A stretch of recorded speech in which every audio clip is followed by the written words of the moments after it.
কি করছো রান্নাঘরে? এই যে তোমার জন্য দেখো কত ব্যবস্থা। বাবা, তোমার জন্য আমি ধোসাওয়ালা হয়ে গেছি এখন।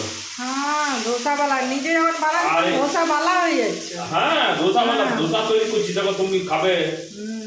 ভালো ভালো করে তোমাকে। দেখো আমি তোমাকে কত কিছু বানিয়ে খাওয়াই, তুমি যদি আমাকে একটু বানিয়ে খাওয়ালে হতে কি? কত সুন্দর সুন্দর বানিয়ে বানিয়ে খাওয়াবো। হ্যাঁ, তোমার হ্যাঁ। মনটা অনেক আনন্দ হবে। তাহলে হ্যাঁ, খুব সুন্দর হচ্ছে ধোসাটা। এটা কিসের ধোসা? ভাত? হুম, ভাত কেন, চাল চাল। ভাত, চাল আর কি বিরির ডাল, তাই তো?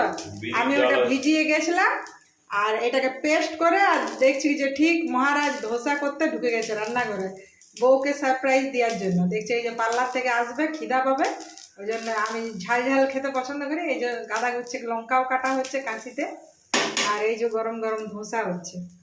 তো আর বন্ধুরা বেচারা- আপনারাও এরকম ধোসা বানান আর খান, আর আর বউকে অবশ্যই খাওয়াবেন। বউকে, হ্যাঁ অবশ্যই বউকে হ্যাঁ, খাওয়াবেন। হ্যাঁ, হ্যাঁ। আর মুখটা দেখি, একদম বেচারা খেটে লুটে করেছে। হয়েছে, বন্ধ করো, বন্ধ